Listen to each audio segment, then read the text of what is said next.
For those of you who have been wondering about my once again foray into DeLorean ownership, the vehicle that to me seems to be some sort of addictive curse that I cannot shake, this is my newest project. The individual I received the car from told me that it was running not too long ago, 2017, and had it been anyone else other than an individual who I explicitly trust, with this level of corrosion and damage to the fuel system, as well as all of the rust and the now completely mirror reflective darkened colored gasoline, I would not believe it. But the individual is someone whom I can trust explicitly. It looks as though the fuel system has been sitting for decades.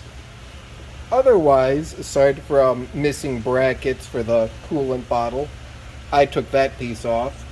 The unmounted canister assembly and missing cover for it, everything is by and large complete.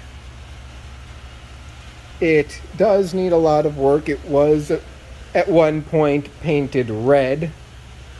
Has had some performance work done to it to the tune of essentially a snake oil ignition kit that DMC of Houston, which, by the way, DMC of Houston has no actual affiliation with the DeLorean Motor Company of John DeLorean, was selling and installing a few years back. Oh, this is also an interesting point of note. I actually had to remove the latch from the louvers to keep it from locking, as this is the only example I have ever owned where not only do the louvers sit properly, look at that, proper mounted louvers, but it will latch and would require me going into the car to open, which during my constant finagling and messing around with various bits would be an inconvenience. The center console is apart, the door cards are removed. Most of the components are right here in the car itself. I will deal with all of the items that have presently barricaded it in. That's a spare T-panel that in the 80s somebody had mounted a cell phone antenna in, and I used as a wall hanging for a number of years. In that regard, it still serves its purpose. Mileage is recorded as 5,640, but that is inaccurate. That was a gauge cluster out of a different car that I don't remember what became of. Most of this car is a classic example of where did I get that part from? Like these nicely tinted rear windows. Well, not actually windows, rear louver compartment glass. There's a mild tint on the door, which does look pretty good. My attempts at buffing the stainless back have left mild spots. I will temporarily brush this aside to show the hood, which, aside from a minor ding or two, has been very responsive to being cleaned and rebuffed. The left front fender on this car is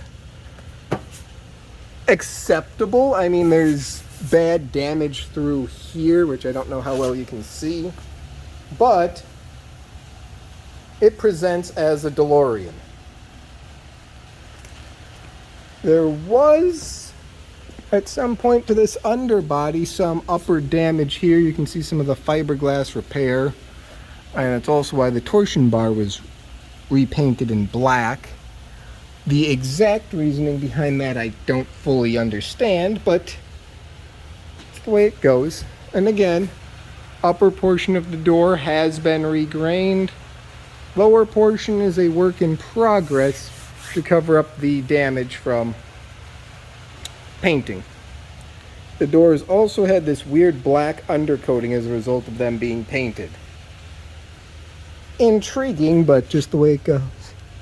And again, you see evidence here like the fake logo and Houston website branding, as well as on the cap for the fuel sending unit, to indicate that sometime in the .com era, this car has been gone through. It was running not too long ago. When it will be running again, I don't exactly know. It has an Indiana plate for reasons unknown. Otherwise, though, the engine louvers are in great shape. No real cracking. The engine cover is in good shape. Again, more of the new Houston gas struts.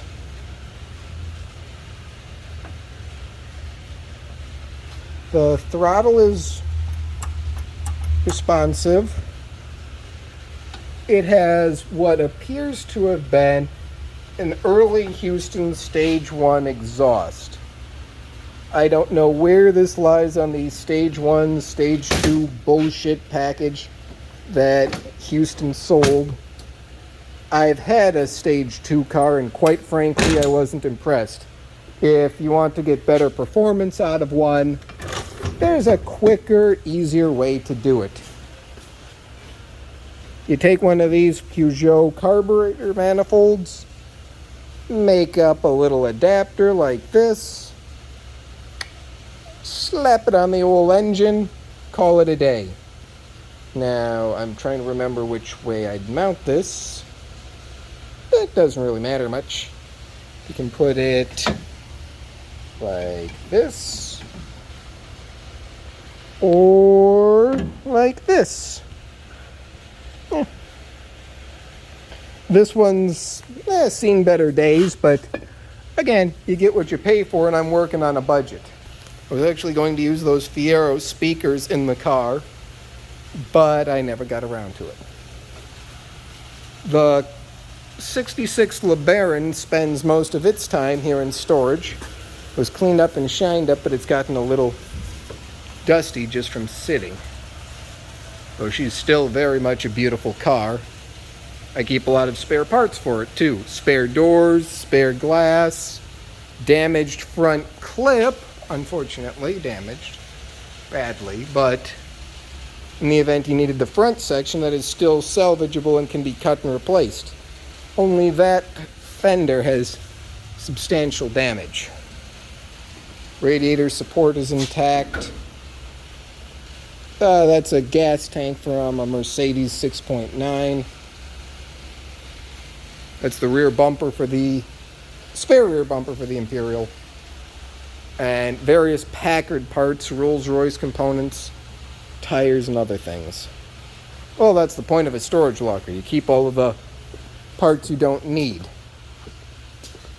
but you might need.